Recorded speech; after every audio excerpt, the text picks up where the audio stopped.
Hey everyone! Today we're diving into a project that so many of us dream about, but one that can go wrong so fast, the bathroom renovation. We're going to pull back the curtain on the hidden costs and the serious risks that are almost always hiding behind a super tempting lowball bid. So picture this. You get 3 estimates for your new bathroom. 2 are kind of in the same ballpark, but then there's the third one, and it's thousands of dollars cheaper.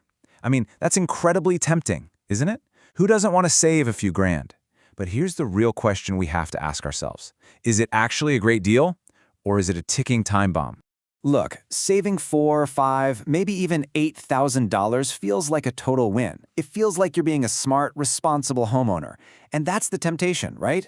But you have to understand this. When one contractor's bid is way lower than everyone else's, it is almost never because they got some secret deal on tile. The savings, they have to come from somewhere. And that's the trap, isn't it? Because when the job is done, it might look absolutely fantastic. The tile is perfect, the new faucet is gleaming, you can't see a single thing wrong. But a bathroom is a really complex system, and all the most important parts, the stuff that low bids always cut corners on, they're completely invisible once that tile goes up. The real issue is always what's going on behind the wall. So, let's do it. Let's peel back that beautiful tile and take a look at the common shortcuts that make that low price possible. Because this is exactly where a contractor saves money at your expense, and you won't even know it's happening until it's way too late. And this gets right to the heart of it. We're talking about the most important system in the whole room, keeping water from getting into your walls and floors. A cheap job might skip the waterproof membrane altogether. Or maybe they don't bother to tape the seams of the backer board. Even worse, we see tile just stuck directly onto regular drywall, a total disaster. Or they'll use mastic, which is basically glue in a wet area like a shower. It just turns back into mush when it gets wet, instead of using the proper cement-based thinset. These aren't little oopsies, these are guaranteed failures. Oh, and the shortcuts don't stop there, not by a long shot. When it comes to plumbing and structure, you'll see stuff like old, rusty valves just left inside the brand new wall. Flexible PEX pipes installed without any supports, so they rattle and get stressed. A shower pan that isn't sloped right, so water just pools up instead of draining away. It all points back to one thing: hiring cheap, probably unlicensed subcontractors who either don't know the rules or just don't care. Every single one of these shortcuts is planting a seed for a future disaster. So, now you've got all these hidden shortcuts, these little ticking time bombs just sitting behind your beautiful new walls. And at first, you don't see a thing. But here's the thing about small failures. They don't stay small. Water is relentless, and over time, these shortcuts start a chain reaction of destruction that turns your dream bathroom into an absolute nightmare. And this is exactly what that chain reaction looks like. Within the first year or so, you might notice some cracked grout. No big deal, right? Well, by year 2, the tiles start to feel a little loose under your feet. That's because water is getting behind them day after day. Around the 3-year mark, even if you can't see it yet, the subfloor is starting to rot and mold is having a party inside your walls. And by year 5, you're looking at a total, catastrophic failure. We're talking soft floors, crumbling walls, and the only fix is to tear it all out.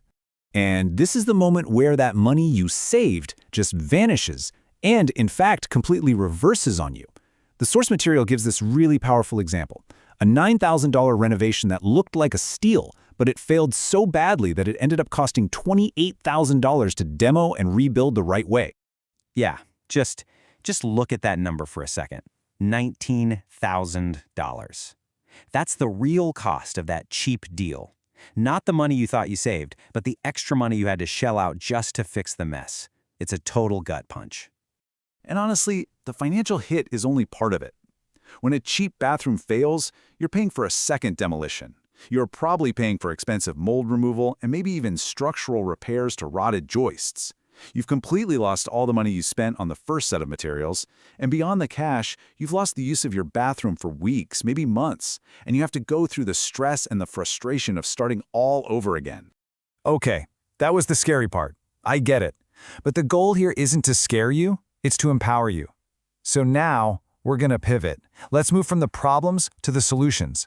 Let's give you a toolkit, a little litmus test, to help you spot a quality contractor and protect your home from this kind of disaster. All right, here they are. 5 crucial questions you need to ask every single contractor before you sign anything. A real pro will have clear, confident answers. They should be able to name the specific waterproofing system they use. They should say yes, of course, to doing a 24-hour flood test on the shower pan, and they should assure you all the old plumbing valves inside the wall are being replaced. Now, this next one is my favorite.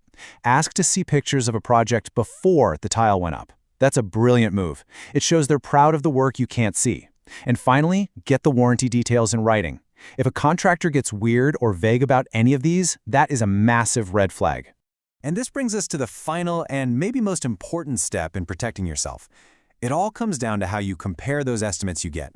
You have to make sure you're comparing apples to apples. Because a cheap bid and a professional bid, they are not for the same thing, even if the finished tile looks identical. Just look at this breakdown. The low bid, it's usually super vague on the details. The pro bid, it details every single step. The low bid skips over the critical systems like waterproofing. The pro bid specifies the exact system they're going to install. The low bid relies on cheap, unlicensed labor, while the professional bid uses licensed and insured tradespeople. See, you're not just paying for tile and a toilet, you're paying for a proven process, for real expertise, and for a guarantee that the job is done right. And this right here is probably the single most important takeaway from all of this. A bathroom renovation is not just a cosmetic project. It's an engineering project. What you're really doing is installing a complex moisture management system that's designed to protect the structure of your home from constant water and steam. When you start thinking about it that way, everything changes. And here are the stakes, plain and simple. When that system is built correctly by a professional, it can last for decades. We're talking 15, 20, even 25 years or more. But when it's built cheaply, it can fail in as little as 3 to 5 years. That is the real difference you're paying for. So the next time you get a bid that looks way cheaper than the others, I want you to pause and ask yourself this. What am I truly paying for here? Am I paying for a pretty surface that's hiding a time bomb, or am I paying for a real investment that's going to protect my home for the next couple of decades?